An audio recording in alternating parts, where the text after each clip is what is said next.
Under her devotion, Paraiso de Avidad has become a sanctuary where hearts find peace and faith is nurtured, guided always by the light of the Blessed Mother Mary.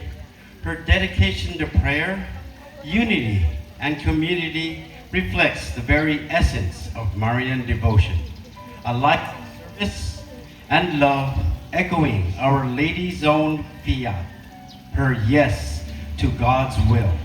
Let us welcome With gratitude and love, Mrs. Shanlane F. Santa Ana for the closing remarks.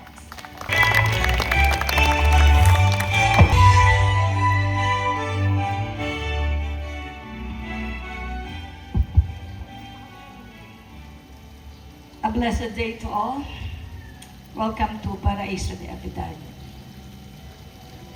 To Director Marites Castro, Regional Director, Department of Tourism, Region 4A.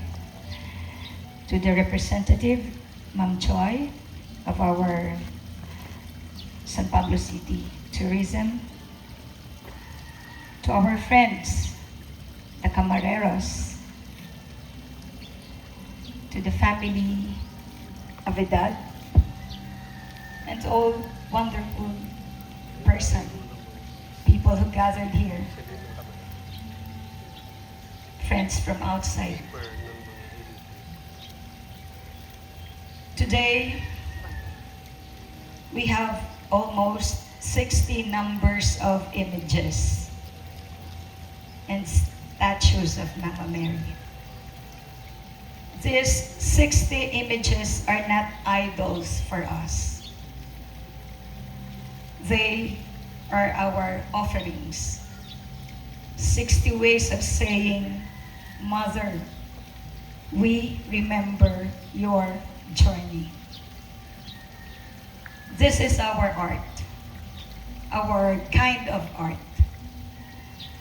Not for you to believe in the statue, but to help many remember the journey how Mother Mary said yes to God, how she stood, how she suffered, and how she rose.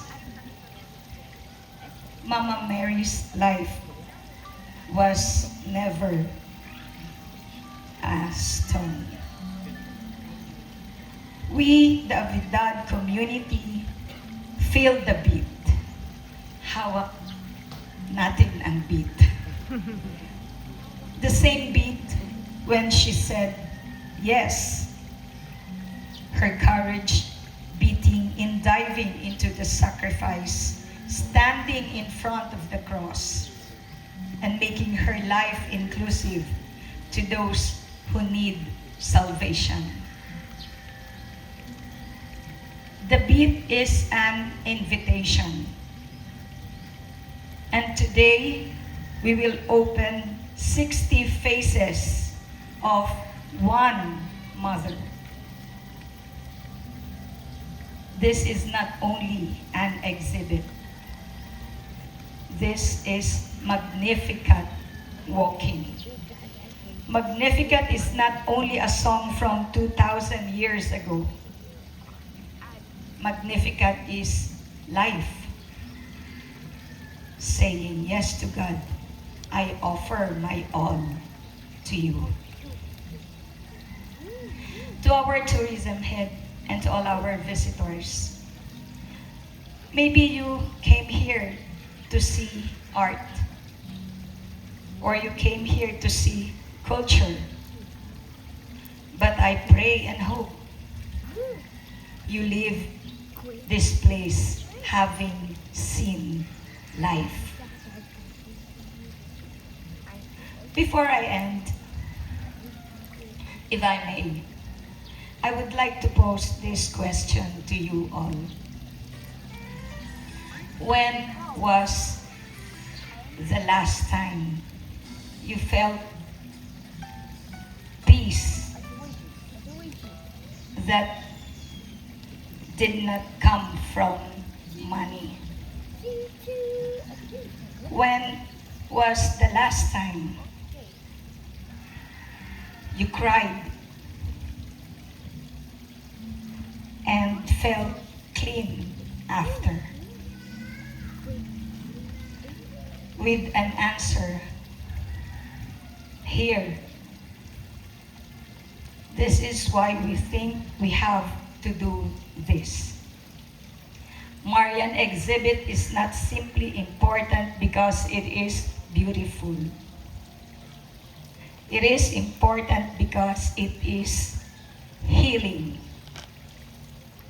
Our country, our inang bansa, our people are tired. Tired of the news, tired of the prices going up, tired of injustices, tired of seeing violence, tired of people not supportive of each other, and tired of seeing people forgetting how to be real, human, and humane. With this effort, I hope when people walk through the 60 faces of Mama Mary and watch our theatrical presentation, Magnificat, something may happen. People might remember God's mercy and compassion. People might feel to be like Mother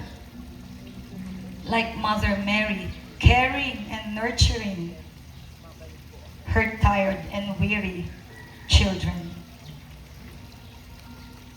For me, I think this is the most important and valuable thing a dad wants to impart. A kind of tourism that touches the soul.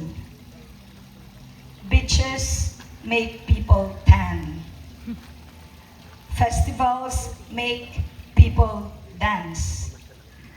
But this makes people whole again. Ang isang buo na tao, a whole person goes home and loves their family. A whole person works with integrity. A whole person brings peace back to their town and country. Director, with due respect, ganoon po ito kahalaga sa amin. So I'm delivering these words with a longing heart. If many will support this yearly activity, not as a one-time event, not as a project that ends, instead making this an annual pilgrimage event, it's like the rain that comes every year to wash us. It's like the wind that comes every year to gather us. Like Mama Mary, who says, yes, every year, again and again, I will lift you. If this will happen, together with your support and help, for the people, it's healing. For the town, visitors, pilgrims, those who will come, have reverence and respect, not just for cameras and picture takings. And for tourism, this can be a work that can be called eternal culture, eternal tourism. This is not only an exhibit, this is not only tourism, this is life. This is our lifetime. This is our journey. And this is our community. This is how we live in Paraiso de Avedad. The journey of light, and light is Mother, and light is God. Abi po sa inyong lahat at maraming salamat po. I would like also to dedicate this day and the days to come sa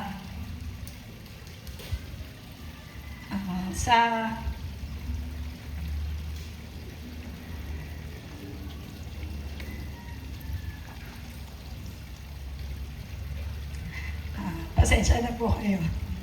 I would like to dedicate this sa mga kasamahan namin na namayapa na, who once made this possible. And I know you know Monet. Sa lahat ng mga Avedad na nagpupumilit mamuhay sa pathways of light, mga kasamahan natin na namayapa na, in God's grace for your soul,